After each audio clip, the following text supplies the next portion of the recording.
my life I've been a traveling man. All my life I've been a traveling man. Staying alone and doing the best I can.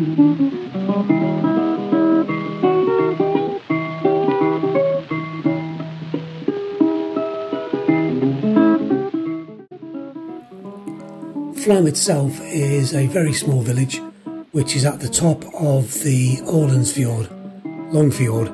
It's about 120-130 miles long. The good thing about it, although they do rely on cruise ships for their business and their income, the cruise ships don't go in every single day. So it's actually quite nice when there's nothing there to have a general wander around, taking the scenery.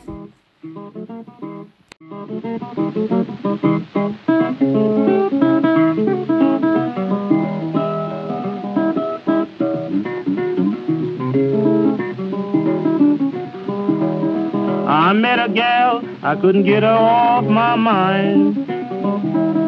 I met a gal, I couldn't get her off my mind. She passed me up there, she didn't like my kind. The railway museum was interesting. Flåm Railway itself, it's 20 kilometres long and has 20 tunnels. There you go. They started building it back in 1924. Took a while because the majority of it was built by hand.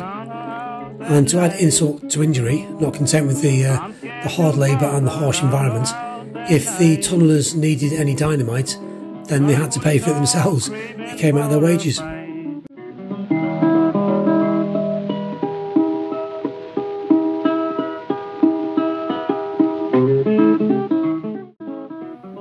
The other thing that was quite intriguing was the fact that the station master and the station itself was very much a hub of the local community. Even had their own school in there. His name is Rambling when he gets a chance. He leaves his mark on everybody's pants. Guess I'll travel, guess I'll let her be. I guess I'll travel. So, pay your pennies, jump on the train. It takes you from Flåm itself, which is obviously at sea level, up to the Myrdale mountain station, which is 867 metres above sea level, so it's pretty steep.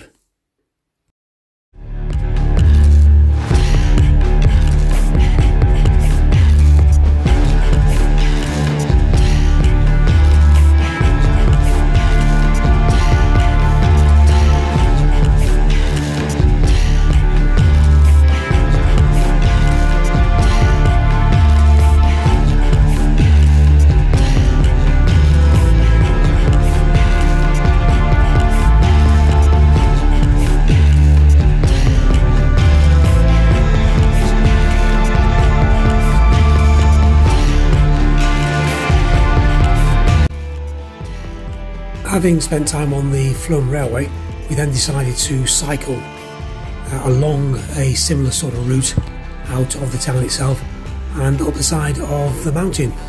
Good job for e-bikes.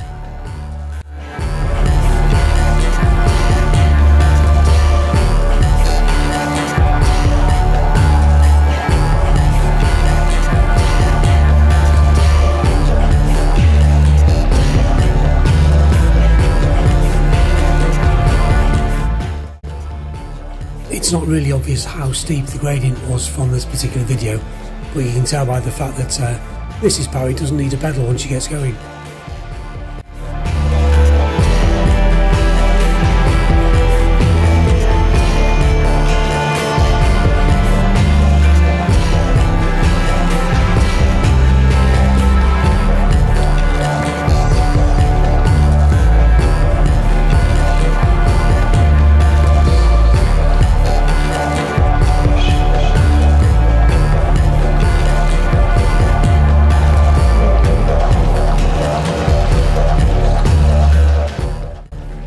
Viking themed pub, and probably the best meal we had all the time we were in Norway. Excellent.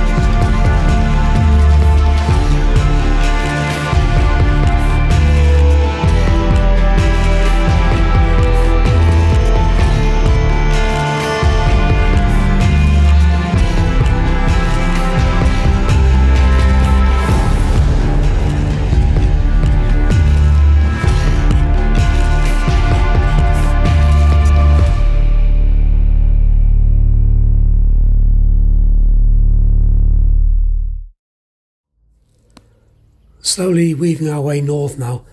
We're heading towards Geiranger Fjord, but we've got a couple of overnighters on the way just to enjoy the scenery really and break up the journey.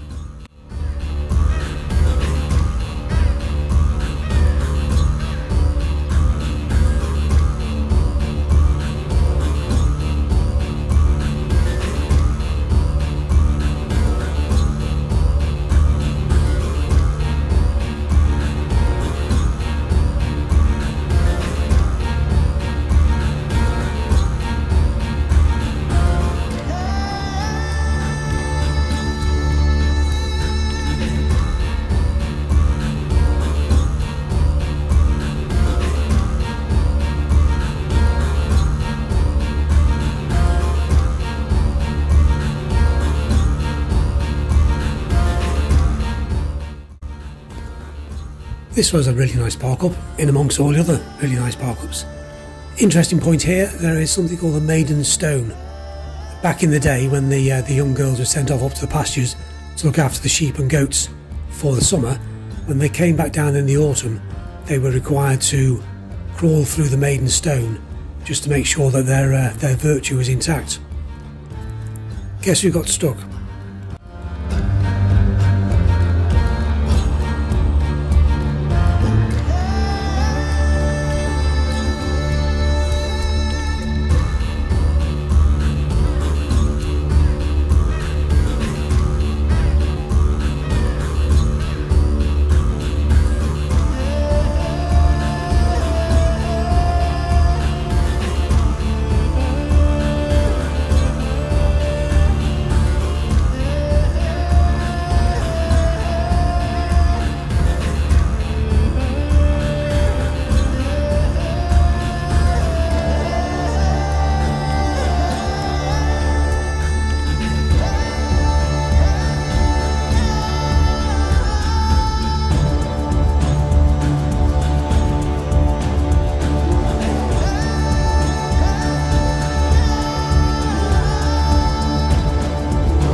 So, hopped on the ferry at Geiranger Fjord. What to say, you're on the ferry, it wasn't very much, and you get the same fjord experience as anybody on a cruise liner. The only concern really was the road out, which was quite difficult, bit of a challenge.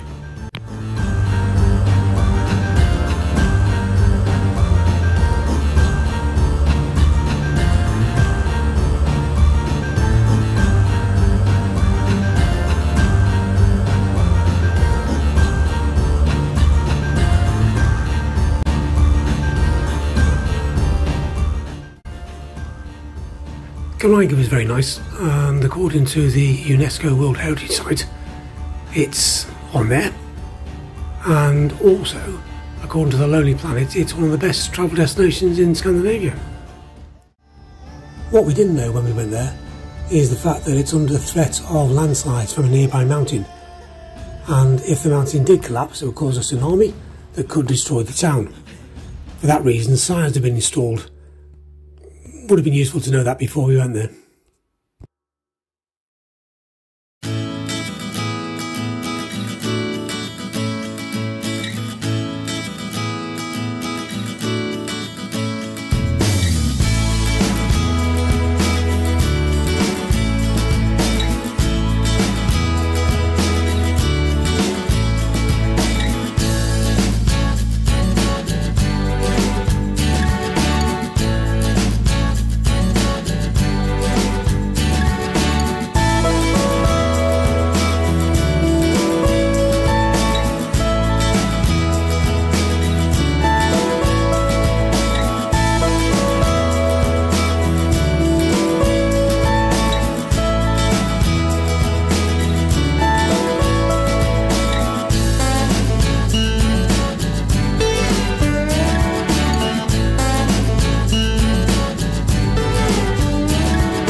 just outside the World War II Museum.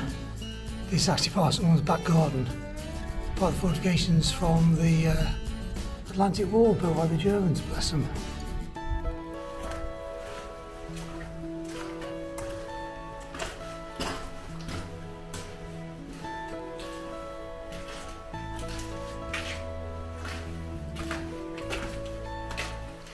Oops.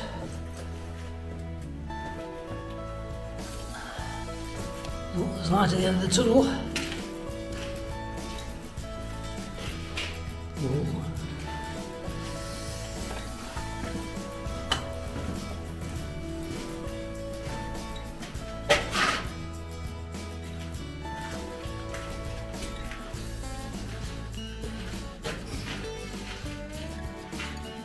This is where you need a trail of buttons to get you back out. Oops. Flood, flood, flood.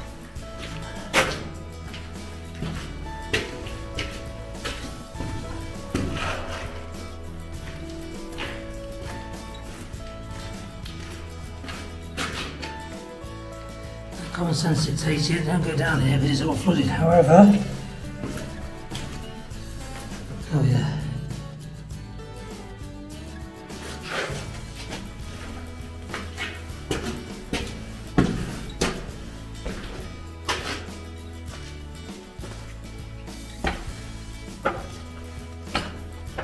Ta-da.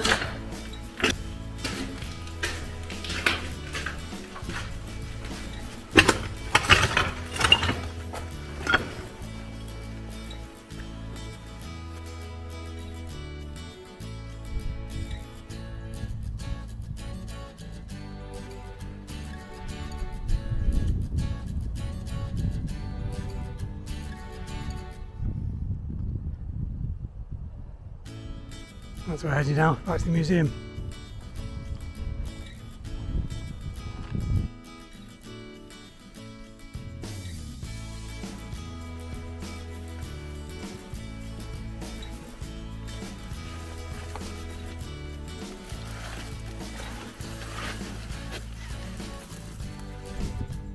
So, all this way, you are here, which means I'm here. Unfortunately, the museum's only open between the middle of June and the middle of August. It's now May. Bugger. Oh, there we go. 26th of June to 13th of August. So I neglected to dib and check the opening times. So, memorial at the museum. Basically says close the business because of the Germans. 1941. And then reopened 17th of May 1946. And we have one of those. And we also have one of those.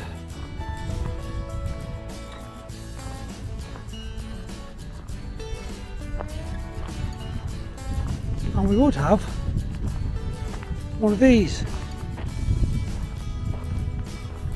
But it's all locked up. That's the front of the locked up bit. Obviously a bunker with a gun from the German coastal battery, looking out to sea.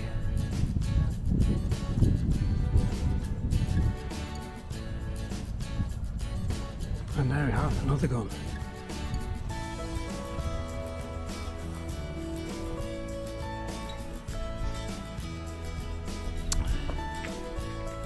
So, elevation controls, seat for the gunner, some things haven't changed much.